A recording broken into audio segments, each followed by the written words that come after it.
नमस्कार मित्रों, मैं प्रेम सोनी, संपादक बाबाजी न्यूज़, आप सभी का हार्दिक स्वागत करता हूं।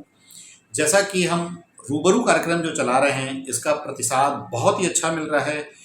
जितनी मातृशक्ति को हम आपके सामने लेके आए हैं वो वाकई काबिल तारीफ थी, क्योंकि सामाजिक क्षेत्र में और राजनीतिक क्षेत्र में अपने अपने क्षेत्रों में जिनको जो इंटरेस्ट रहा है वो बहुत अच्छा कार्य कर रहे हैं।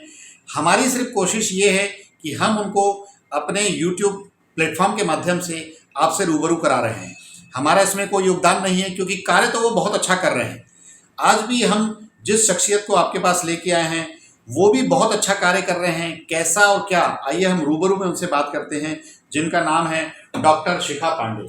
नमस्ते भैया। बहुत बहुत स्वागत है। जी, बहुत बहुत धन्यवाद, आपने हमें चुना इस कार्य के लिए, और जो भी बन पड़ेगा हमारे जीवन में जो भी घटा है वो हम आपको बताते हैं। सबसे पहले तो आपका अपना संक्षिप्त परिचय दीजिए। जी, मैं शिखा पांडे और ज्योतिष से जुड़ी हुई हूँ। मैं ऑनलाइन जो है MNC कंपनी में काम करती हूँ। देश विदेश से भी लोग फ़ोन करते हैं और जिनकी जो समस्या है उसका बड़े अच्छे से निदान भी करती हूँ। और मैंने नशा के ग्रही कारण और ज्योतिष उपाय कैसे यानी बच्चों को नशे से मुक्त कराएं, कैसे यानी बच्चों की कुंडली कब दिखाना चाहिए, इन सब चीज़ों के बारे में आपको बताना चाहती हूँ। सबसे पहले आप अपना परिवार बहुत अच्छे से चला रहे हैं, उसमें से समय निकाल के आप सामाजिक कार्य भी कर रहे हैं। नशा उन्मूलन मतलब जो आज बच्चे छोटी उम्र के जो नशे की गिरफ्त में आ जाते हैं उनको उससे निकालने के लिए आप किस तरीके का कार्य कर रहे हैं? मैं छोटे बच्चे जो रहते हैं 8वीं क्लास के बाद, इनका ऐसा समय रहता है जिसमें ये 8वीं से 12वीं तक के ये नशे की तरफ जाना चाहते हैं, परंतु इनकी कुंडली यदि दिखा दी जाए तो हम ये पाते हैं कि 8वीं के बाद इनके ग्रह योग कैसे बने हुए हैं, बचपन में कैसे यानी इनके माता पिता के कौन से बुरे कर्म, किसका प्रभाव इनकी कुंडली में पड़ रहा है, वो जानना जरूरी रहता है। और इसके लिए जो है आप सभी से मेरा विनम्र निवेदन है कि आप कुंडली को केवल छोटी सी चीज़ न माने, इसको बढ़िया लाल या पीले कपड़े में पूजा के पास रखें और समय समय पर किसी अच्छे ज्योतिष को जरूर दिखाएं। क्योंकि आप यदि अपने बच्चे को 8th क्लास के बाद ही अलर्ट कर दें और उसकी कुंडली दिखा दें, उसमें जो भी उपाय बनते हैं, जो भी दोष हैं, उन सब का निरीक्षण हो जाए, कोई अच्छे ज्योतिष, चाहे जो भी आसपास आपके ज्योतिष हैं उनको दिखा दिया जाए, तो इससे आपको बहुत अच्छा परिणाम मिलेगा। यदि आप ये बच्चों के इन चीज़ों को ध्यान नहीं देते हैं, कल को आपका बच्चा जो है नशे की गिरफ्त में आ गया है, उसके बाद आप ज्योतिष के पास भागे भागे आते हैं कुंडली लेकर, उस समय ज्योतिष भी कुछ नहीं कर पाएगा, क्योंकि उस समय जो है ना कुंडली फलित हो जाती है। तो कुंडली फलित होने के पहले ही आप दिखा लीजिए और अच्छा होगा, क्योंकि नशा के लिए हम सेकंड हाउस को देखते हैं। सेकंड हाउस जो है खान पान का होता है। यदि वहाँ पर पाप ग्रहों का प्रभाव होगा, यदि किसी प्रकार के श्रापित दोष, चांडाल दोष, अंगारक दोष, शनि मंगल राहु केतु का प्रभाव होता है, तो व्यक्ति का खान पान बिल्कुल बिगड़ जाता है। वो नॉनवेज खाता है, गलत लोगों की संगत करता है, घर में गाली गलौज करता है, मारपीट करता है, रात भर वो घर नहीं आएगा, उसको रात भर जगने की आदत लग जाती है और दिन में वो सोता रहता है जब दुनिया जागती है, जब लोगों को अच्छे काम करना रहता है। तो इन सब चीज़ों को देखते हुए आप जरूर कुंडली दिखाएं।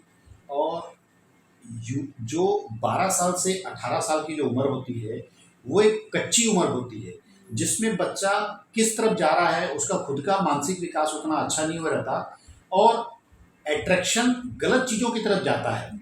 तो माँ बाप को उस समय क्या सतर्कता बरतनी चाहिए? माँ बाप को ये देखना चाहिए कि आपका बच्चा घर से वापस आता है, उस समय वो कैसी हालत में, उसको प्रेम से गले लगाएं, झप्पी लगाएं और चीज़ों को ध्यान दें, कैसे कहाँ जा रहा है, किसकी संगत में, परंतु उसको बिल्कुल पता न लगने दें। उसको यही बताना है कि भाई बेटा आपको जो इंटरेस्ट है वो सीखो, म्यूजिक सीखो, डांस सीखो और खेल में जाओ, ये सब अच्छी चीज़ें हैं और इन सब चीज़ों में अपना इंटरेस्ट दिखाना है। तो उस समय भी कुंडली की बहुत आवश्यकता है, कुंडली एक बार जरूर दिखाना है।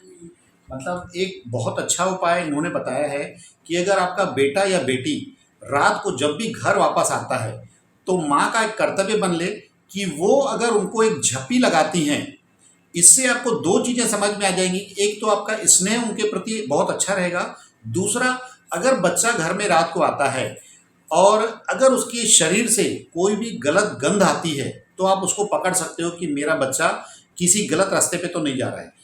दूसरा सवाल कि आप ज्योतिष से जुड़ी हैं। जी ज्योतिष को हमारे समाज में बहुत हवा बना दिया गया है। क्या वाकई में इतना हवा है या सरलीकरण है? कुछ लोगों ने इसको जटिल बना दिया। जी ज्योतिष हवा नहीं है, बिल्कुल सिंपल सी चीज़ है। कुंडली के 12 भाव होते हैं, लग्न यानी शरीर होता है। तो ऐसे ही पूरे 12 भावों के बारे में हम आपको बताते हैं, परंतु हम ये पहले जान लें कि यदि किसी की कुंडली में किस प्रकार के दोष आए हैं, क्योंकि पूर्व जन्म का भाव जो होता है 5वां भाव रहता है। यदि आपका 5वां भाव खराब है, पूर्व जन्म का आपका बहुत बुरा दोष आया हुआ है जो आपके पीढ़ी से आता है, हेरिडिटी आता है। जैसे कि साइंस में डीएनए आरएनए प्रोटीन्स होते हैं और इन सब चीज़ों का आपको रोग बीमारी इन सब चीज़ों से जुड़ाव होता है। किसी को कैंसर हुआ है, किसी को रीढ़ की हड्डी में प्रॉब्लम है, कोई ऑटिस्टिक बच्चा है, किसी का किडनी में स्टोन आया है, तो ये सब चीज़ें कुंडली दिखा देती है। तो पूर्व जन्म के जो भाव रहते हैं वहाँ यदि शनि राहु का श्रापित दोष है तो उसको कैंसर की प्रॉब्लम होगी। व्यक्ति जो है ना गलत दोस्ती कर लेगा, नशे की तरफ जाएगा, और इन सब चीज़ों को हम कुंडली देखकर जान सकते हैं। मुझे मालूम पड़ा था कि आपने कोई बुक्स भी लिखी है ज्योतिषी के ऊपर में, तो जी। कैसा और क्या है? मैंने नशा के ग्रही कारण और ज्योतिष उपाय के ऊपर एक बुक लिखी हुई है, और इस बुक को लिखने का मेरा यही तात्पर्य है कि बच्चों को नशे से बचाना है। तो ऑल इंडिया घूम रही थी मैं, और मेरे मिस्टर मौसम विभाग में कार्यरत थे। तो उस समय मैं जो है नशे में लिप्त बच्चों के बीच में जाती थी, और कोई सिगरेट पी रहा है, कोई ड्रिंक कर रहा है, और रूम में यानी रात भर हल्ला मच रहा है, कोई कुछ कर रहा है। तो इन सब के बीच में जाना, उनसे उनकी डिटेल मांगना, बहुत प्रेम प्यार से बात करना और फ्री कंसल्टेंसी देना, और इस तरीके से मैंने इस तरफ अपना कदम आगे बढ़ाया। और धीरे धीरे 40-50 कुंडलियों पर रिसर्च हुआ है मेरा। कुंडली तो बहुत मिली, हजारों मिली, परंतु उसमें 40 कुंडलियों को मैंने सेलेक्ट किया है और उस पर ये पुस्तक लिखी, और उसमें यही बताया कि बच्चों को ज्योतिष के हिसाब से कुंडली देखकर बच्चों को हम कैसे बचा सकते हैं। 8वीं के बाद बच्चों को बचाना बहुत ज़रूरी है, क्योंकि यदि उसके ग्रह खराब हैं तो वो पक्का नशे की तरफ जाएगा। तो उस समय यदि आप उसको डाइवर्ट कर देते हो तो वो नशे की तरफ नहीं जाएगा। उसकी जो दोष हैं उन दोषों का उपाय करो। कुछ पूजा पाठ है, कुछ दान है, कुछ जाप है, कुछ मंत्रों की जाप करवाते हैं, और जड़ी बूटियों को पहनाया जाता है। और दूसरी चीज़ है, उनको जड़ी बूटी स्नान भी बताया जाता है, और कौन से भगवान की पूजा करना, उनका 5th हाउस देख के कौन से उनके इष्ट हैं। कई लोगों को तो इष्ट ही नहीं मालूम है कि हमारी कुंडली के हिसाब से कौन से भगवान का हमको पूजा करना चाहिए। तो उनको थोड़ा सनातन धर्म की ओर भी लेकर जाना है, उनको बहुत सारी चीज़ें बताकर और कुंडली में उनका विश्वास जगाकर, तब फिर वो व्यक्ति कुंडली की तरफ आएगा। नहीं तो वो बच्चा को भी जो है ऐसा लगेगा ये फालतू बकवास है। तो उसकी सच्चाई बताने से उसको समझ में आता है। आज मैं एमएनसी कंपनी में काम करती हूँ, लोग अच्छे अच्छे बच्चे आते हैं जो परेशानी में हैं। कुछ बच्चे तो ऐसे हैं जो कि सुसाइड करने वाले रहते हैं, वो आज भी मेरे पास आते हैं। वो अपना फांसी का फंदा निकाल के और हंसते हुए वापस जाते हैं, और आज भी मेरे से जुड़े हुए हैं। तो मैं ऐसे बच्चों को देख देख के ना मेरे को बहुत आनंद आता है कि मैंने उनको बचा लिया है। जैसे पूरे भारतवर्ष में हॉस्पिटलें खुलती जा रही हैं और जी। बड़ी बड़ी खुलती हैं, लोग उनकी चकाचौंध देख के उनके पास जाते हैं। जी ऐसा भी देखा जा रहा है कि ज्योतिषी के ऐसे बड़ी बड़ी दुकानें खुल गई हैं जिसका व्यवसायीकरण हो गया है।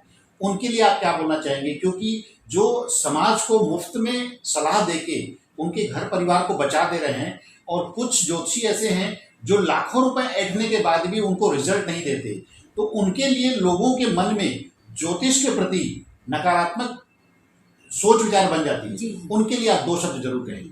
ज्योतिष के प्रति जो नकारात्मक भाव जनता में आ रहे हैं, उसके लिए मैं केवल यही कहना चाहती हूँ, हर ज्योतिष को कुंडली के हिसाब से सच्चाई बताना चाहिए।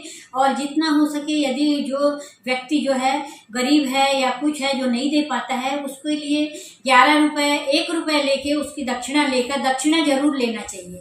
तो 1 रुपये 11 रुपये लेकर भी आप उनको सलाह दो, कोई को वापस जाने नहीं दो, और उनका जितना हो सकता है कुंडली के हिसाब से छोटे मोटे उपाय बताओ। जैसे सूर्य खराब है तो आप उसको ये बता दीजिए कि सूर्य यदि खराब है तो सूर्य भगवान को जल चढ़ाना है, पिता का आशीर्वाद लेना है, पिता को कोई तकलीफ नहीं देना कहना है, जीते जी अपने पिता को खुश रखना बहुत बड़ी बात होती है। मरने के बाद यानी श्राद्ध कर्म करना और उनके लिए सब कुछ करना, उससे अच्छा तो जीते जी यानी उनका सहयोग और उनका मान सम्मान इज्जत करो, इससे सूर्य अच्छा होगा। चंद्रमा के लिए आपके लिए मैं यही कहना चाहती हूँ कि अपनी मम्मी की सेवा करो। यदि आपकी कुंडली में चंद्र ग्रहण दोष है तो आपको मम्मी की सेवा करना है। पूर्व जन्म में आपने कर्म खराब किया, अपनी मम्मी को बहुत तकलीफ दी।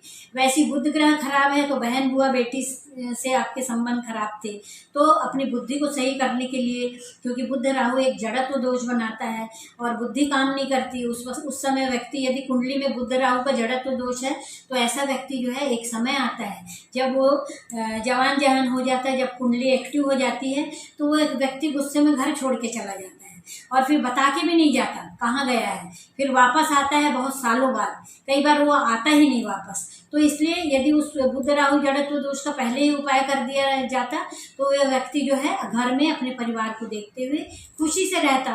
तो इसी प्रकार से जब गुरु खराब होता है तो गुरु चांडाल दोष का प्रभाव कहलाता है।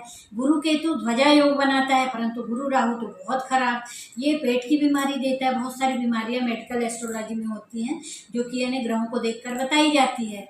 तो बहुत सारे ऐसे ग्रह योग हैं। अभी जैसे अभी देश दुनिया में अभी कुछ दिन पहले जो है बहुत खराब ग्रह योग बना हुआ था। उस समय सूर्य राहु केतु के साथ, सूर्य शनि बुध शुक्र ये सब राहु केतु की चपेट में थे, तो लोग बहुत डरा रहे थे यूट्यूब बना बना के। और उस समय आपने देखा भी कि यानी देश दुनिया में लड़ाई झगड़ा चल रहा है, पाकिस्तान का ये हुआ वार, उसके बाद भी अभी मंगल जब वक्री चल रहा था उस समय का भी बहुत खराब दुष्प्रभाव हुआ, पहलगाम में जो हुआ, और जगह जगह आग लग रही थी। और अभी भी आगे जो है ना कुछ ग्रह योग ऐसे बने हुए हैं, अभी मंगल का प्रभाव अच्छा नहीं चल रहा है तो कुछ ग्रह योग ऐसे बने हुए हैं जो कि देश दुनिया में लड़ाई झगड़े का योग बना रहे हैं। परंतु ज्योतिष को क्या करना है, लोगों के बीच में अच्छी चीजें लाना है। और जो ग्रह योग खराब है उसका उपाय बताओ, और छोटे मोटे भी उपाय होते हैं, ऐसा नहीं हर समय खर्चे का ही उपाय है। जैसे आपका पितृदोष है उस समय यानी श्राद्ध पक्ष में या ऐसे ही आप जो है दक्षिण दिशा में मुंह करके दोनों हाथ को फैला के, जब हम देवताओं से माफी मांगते हैं दोनों हाथ जोड़ के मांगते हैं, जब पूर्वजों से माफी मांगते हैं दोनों हाथ फैला के, तो आप श्रद्धा भाव से दोनों हाथ फैला के पूर्वजों से माफी मांगे कि हमारा जो जो पिछले जन्म में गलती हुआ है उसका सजा हमको मत दीजिए, हम अपने माता पिता की सेवा करेंगे और जितना हो सकेगा हम अच्छा काम करेंगे। दोस्तों, जरूरी नहीं है कि बड़े बड़े और महंगे रत्न पहनने से आपकी किस्मत खुल जाएगी। सही एक सलाह आपकी जीवन को सफल बनाई जा सकती हैं। सिर्फ सही लोगों से मिलें। आप कोशिश कीजिए, जहां आपको हजारों और लाखों रुपए का खर्च कोई बता रहा है तो जरूरी नहीं है कि वो आपकी किस्मत को चमका दे। किस्मत चमक सकती है सही सलाह से। तो ये थी डॉक्टर शिखा पांडे, और आगे भी हम आपको ऐसी ऐसी विभूतियों से मिलाते रहेंगे जो अपने सामाजिक जीवन में समाज को कुछ न कुछ दे रहे हैं। तब तक जुड़े रहिए और हमारे चैनल को सब्सक्राइब कीजिए और बेल आइकन दबाना बिल्कुल ना भूलें। नमस्कार।